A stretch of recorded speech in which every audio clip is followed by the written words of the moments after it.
नमस्कार दोस्तों, स्वागत है आप सभी का आरसी एजुकेशन में। आज हम आपके लिए लेकर आए हैं संत कबीरदास जी के सबसे प्रसिद्ध और ज्ञानवर्धक दोहे। ये सभी दोहे परीक्षा की दृष्टि से अत्यंत महत्वपूर्ण है। खासकर यूपीएससी, एसएससी और बोर्ड एग्जाम्स में बार बार पूछे जाते हैं।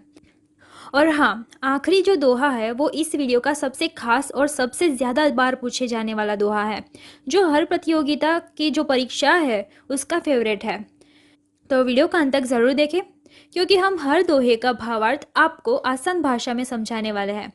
तो चलिए शुरू करते हैं। सबसे पहले मैं दोहा पढ़ूंगी, उसके बाद हम उसका भावार्थ देखेंगे, ठीक है। चलिए मैं शुरू करती हूँ। साधु ऐसा चाहिए जैसा सूप सुभाए, सार सार को गही रहे थोथा देई उड़ाए।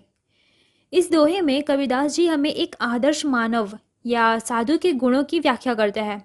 वे कहते हैं कि एक साधु या कोई भी इंसान ऐसा होना चाहिए जैसा सूप होता है। अब सूप क्या करता है? सूप एक पारंपरिक उपकरण है जो पुराने समय में धान, गेहूं या अन्य अनाज से भूसी, धूल और कचरा अलग करने के लिए इस्तेमाल किया जाता है। सूप के माध्यम से अनाज को उछाला जाता है, जिससे भारी चीज़ें जैसे कि चावल या गेहूं है वो रह जाते हैं और जो खराब चीज़ें हैं वो निकल जाती है। मतलब कचरा जो सब कुछ होता है वो उड़ के निकल जाता है। कबीर जी ये उदाहरण देकर एक गहरी सीख दे रहे हैं। जैसे सूप काम की चीज़ों को रखता है और बेकार चीज़ें हटा देता है, वैसे ही एक सच्चा साधु या सज्जन व्यक्ति वह है जो हर बात में से सत्य, अच्छाई या ज्ञान है उसको चुनकर जीवन में उतारता है और व्यर्थ, नकारात्मक, झूठी या जो आलोचनात्मक बातें हैं तो उसको छोड़ देता है। तो कबीरदास जी ये कहते हैं कि जो सच्चा साधु है वो वही है जो सबका साथ देता है। अब हम दूसरे दोहे पर बढ़ते हैं। कबीर तन पंछी भया, जहाँ मन तहाँ उड़ी जाई, जो जैसी संगति कर सो तैसे ही फल पाई। कबीर तन पंछी भया, जहाँ मन तहाँ उड़ी जाए। यहाँ कबीरदास जी कहते हैं कि अब उनका शरीर मानो एक पक्षी यानी कि जो पंछी है वो बन गया है। उनका मन जहाँ जहाँ जाता है उनकी जो चेतना है वो भी वहाँ उड़ जाती है। इसका भावार्थ यह है कि एक साधक या सजग व्यक्ति है उसका शरीर स्थिर भरे रहे, लेकिन उनका मन जो है और जो आत्मा है वो स्वतंत्र होती है। उनका ध्यान किसी भी दिशा में उड़ सकता है, भक्ति में, सांसारिकता में या फिर आत्मचिंतन में। मन की ये जो उड़ान है वो व्यक्ति की चेतना और दिशा तय करती है।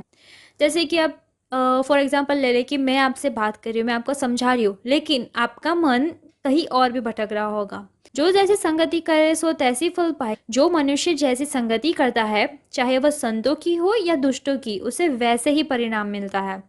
जैसे कि सज्जनों की संगति करे तो सद्बुद्धि, भक्ति और शांति मिलती है, लेकिन अगर कुपात्र या बुरी संगति से पतन, मोह, दुख और गलत मार्ग की प्राप्ति होती है।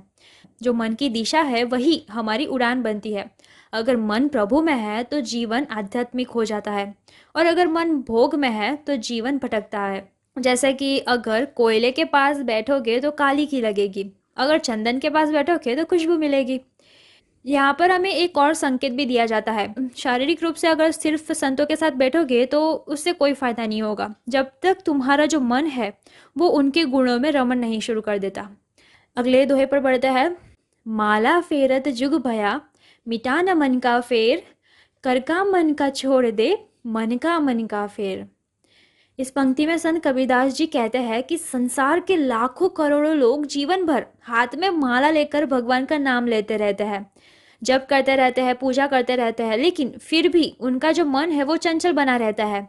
उनके अंदर की जो इच्छाएं है, मोह है, क्रोध, लोभ, वासनाएं समाप्त नहीं होती।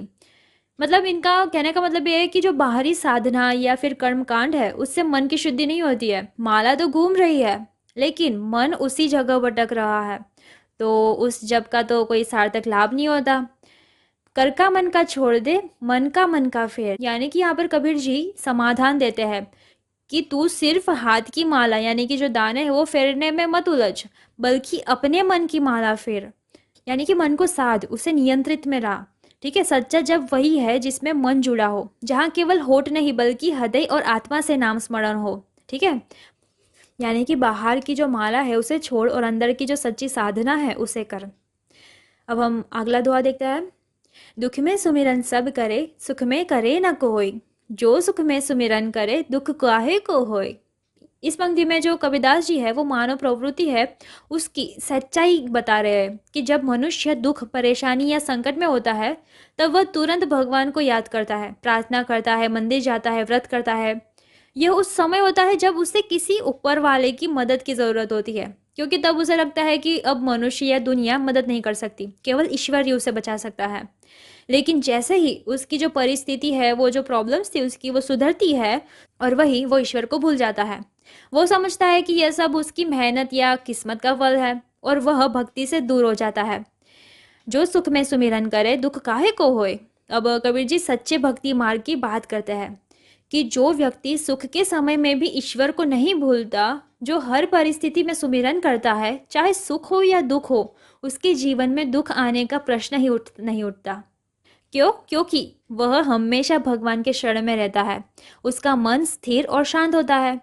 साथ ही वो आत्मबल से युक्त भी है, क्योंकि जब संकट आता भी है तो वह उसे ईश्वर की लीला समझकर शांति से सहन कर लेता है, ना कि रोता है। अगला दोहा, साई इतना दीजिए जामे कुटुंब समाए, मैं भी भूखा न रहूं साधु न भूखा जाए। साई इतना दीजिए जामे कुटुंब समाए, हे प्रभु मुझे इतना ही दीजिए, यानी कि जो धन है, अन्न या साधन है, कि ये जो मेरा परिवार है वो सुखपूर्वक जीवन जी सके। ना तो इतनी कमी हो कि भूखा मरूं और ना ही इतनी अधिकता हो कि अहंकार आ जाए। इस पंक्ति में हमें मध्यम मार्ग, यानी कि जो मध्य मार्गिता है उसका प्रतीक दिखाया जाता है। ना कि अधिक लालच, ना कि अधिक त्याग, मिडल में बस उतना ही जो जरूरी भर हो। ठीक है, मैं भी भूखा ना रहूं साधु भी भूखा ना जाए। तो यहाँ हमें दो बात दिखता है, मेरे पास इतना हो कि मैं खुद भूखा ना रहूं, यानी कि आत्मसम्मान से जी सकूं। साथ ही इतना हो कि जब कोई संत या फिर कोई अतिथि या भूखा मेरे सामने आए तो उसे भी मैं भूखा ना लौटने दूं। ठीक है, तो मतलब सिंपली ये जो पंक्ति है वो अतिथि देवो भव की भावना को भी दर्शाता है कि जहाँ व्यक्ति सिर्फ स्वार्थी नहीं बल्कि साझा करने वाला है, यानी कि परोपकारी बनता है। तो अब हम आखिरी का दोहा लेंगे जो कि हर एग्जाम्स में, एंट्रेंस एग्जाम में सबका फेवरेट है और बहुत पूछा जाता है। चलिए शुरू करते हैं। कबीर खड़ा बाजार में मांगे सबकी खैर, ना काहू से दोस्ती ना काहू से बैर।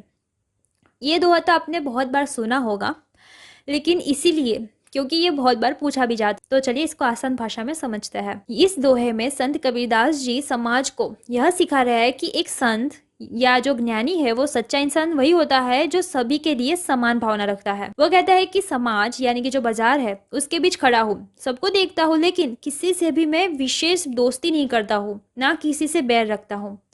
मतलब उनकी जो भावना है वो निष्पक्ष और उदार है। वे किसी भी प्रकार का पक्षपात या फिर व्यक्तिगत लगाव द्वेष नहीं रखते। वो सबकी भलाई की कामना करते हैं, चाहे वो व्यक्ति मित्र हो या शत्रु। मतलब वो कहना चाहते हैं कि जो मानव जीवन में हम नफरत देखते हैं, पक्षपात देखते हैं, उसके ऊपर उठकर हमें जीना चाहिए। यानी कि वो कहते हैं कि हमें सबके लिए समान दृष्टिकोण रखनी चाहिए। सच्चे इंसान या संत वही है जो बिना किसी भेदभाव के सभी के कल्याण की कामना करता है। हमें भी चाहिए कि हम न तो किसी से अंधी दोस्ती करें और ना ही नफरत पालें, बल्कि हर किसी के लिए प्रेम और करुणा रखें।